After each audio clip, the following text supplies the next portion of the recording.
We're seeing volatile oil and gas prices. I'll give you the reason why. Also, we're seeing volatile home taxes, which means more money taken from you if you're a homeowner or a renter. I'll give you the details on both of those in this video. Let's jump right in. Thank you so much for liking these videos. And if you're new here, make sure to subscribe so you don't miss out on new videos. Here we go. Okay, so OPEC Plus just extended their massive multi-million barrel cuts of oil production deep into 2025. This is offsetting the United States' record amount of oil production. This offsets the world production. I'll show you the details here as we get into this.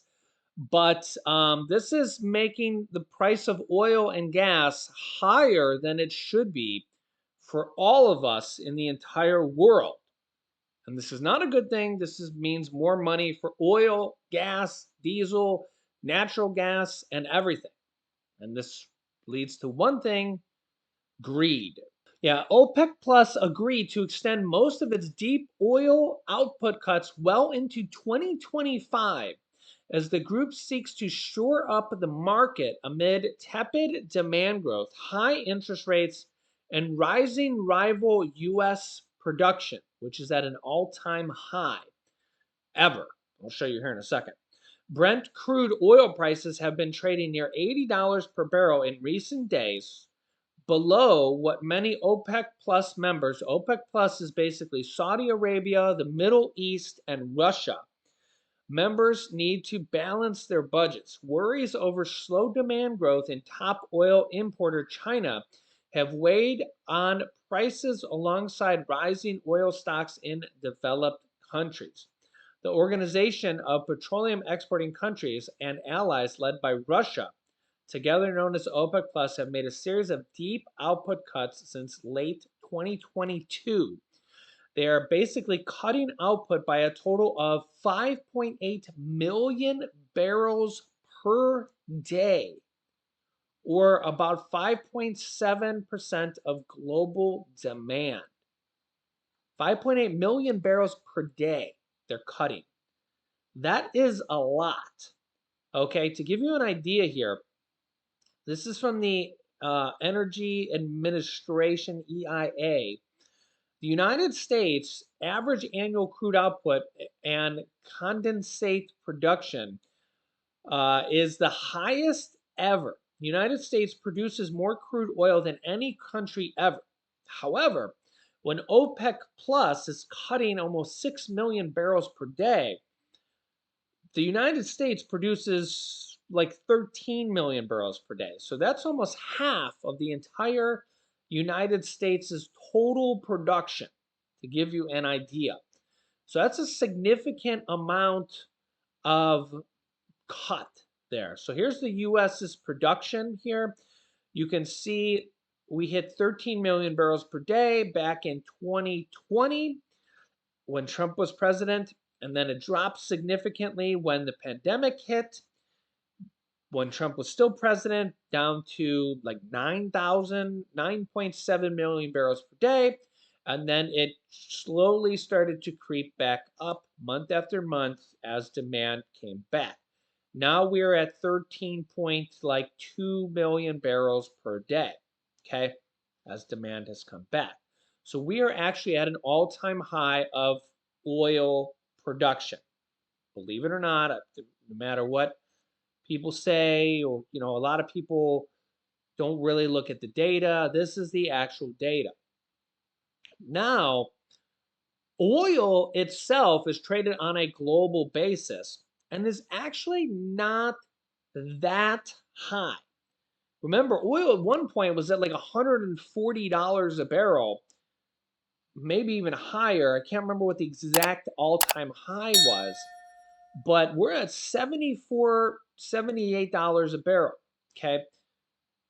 So gas could be a lot higher, okay? This is not that bad. So it kind of makes you wonder, Why is gas so high in the US? 350 per gallon as the average in the United States right now for regular. Diesel is 384. You guys can let me know your thoughts on that. Is that high? Is that low? Is that decent?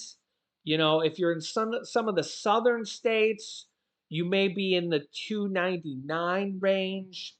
Like here I look at gas in Texas at 308. Not that bad. There's probably a lot of gas stations that are at 299 or so. In today's day and age with inflation, that's really not that bad. But if you look at, gas in California, which has much higher gas taxes, as well as a different blend of fuel to lower um, pollution, they're at 504, and they also have bad refinery problems over there. 504 and 520 for diesel. That's definitely much higher. 350 for regular, 353, but 504 in California, which is the highest population state in the nation. They have significant problems with the price of gas over there. I mean, it's $1.50 more than average. That's like 33% more than everybody else is paying in the country. But they have a different blend of gas, and they have the second highest taxes in the United States. I think only Pennsylvania is higher. Yeah, highest gas tax by state. For some reason, Pennsylvania is 57 cents a gallon, which is outrageous. When you look at California, they're at 51 cents a gallon. So remember, your state taxes have a lot to do with it. You can see the different states here. Colorado 22 cents, Hawaii only 16 cents, Georgia 0 cents. Hawaii obviously has to import it, a lot of that being shipped over. You can see different states here and how much it is. And then you also got corporate greed, the gas corporate companies obviously making their profits as well. The next thing I want to talk about here is the high price of property taxes. With home prices up more than 50%, some states are trying to contain property taxes. You can see here from Bloomberg, US homeowners have seen the biggest property tax rise in 5 years. US homeowners have paid more than $4,000 in property taxes on average last year alone, with total levies rising by the most in 5 years. Data collected by Atom, a real estate data firm which tracked property taxes for 89.4 million single family homes, shows that local governments, state governments collected more than $363 billion in 2023. That's an increase of 6.9% and almost double the 3.6% gained a year earlier. And we've also seen big increases already in 2024 as well. We just don't have the data on it, I don't think. And we're seeing stories like this for retirees Tom and Beverly McAdam. The good news is the value of their two-bedroom home in suburban Denver has risen 45% since they purchased it more than 6 years ago. But that's also the bad news, costing them thousands of dollars more in real estate taxes and leaving less for actual discretionary spending or even to buy anything. To pay the higher property taxes, it just means that we've got to take more money out of our investments when it comes time to hit those big bills. She backs a new Colorado ballot proposal that could cap the growth of property tax revenue.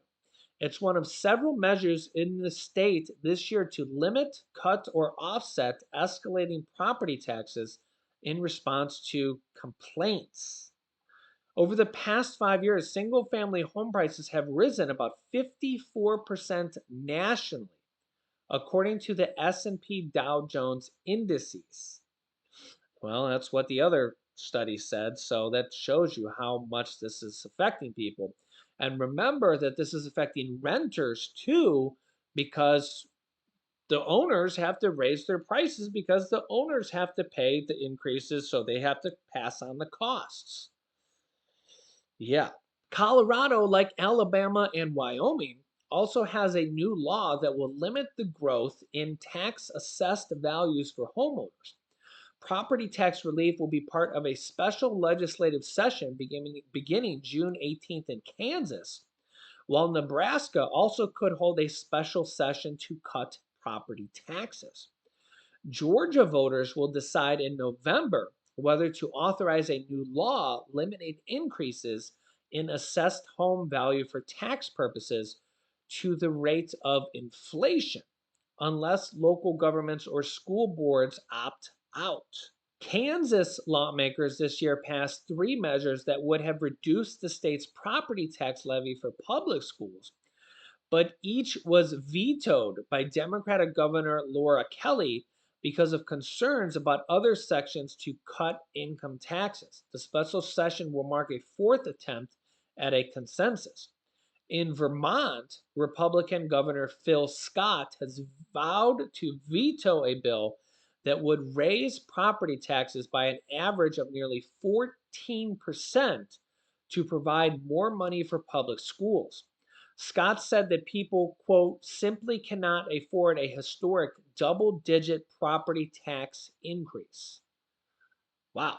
A Georgia ballot measure would amend the Constitution to allow increases in assessed property values to be capped at the rate of inflation, but obviously it wouldn't undo past increases. So I will keep you up to date on these other states as well and other things like this that you need to know about on a daily basis. So thank you for hitting the like button for us. Share this video with other people that need to know about this exact video, and make sure to subscribe down below and click the bell icon so you don't miss out on new videos that come out here at 8 p.m. Eastern Standard Time.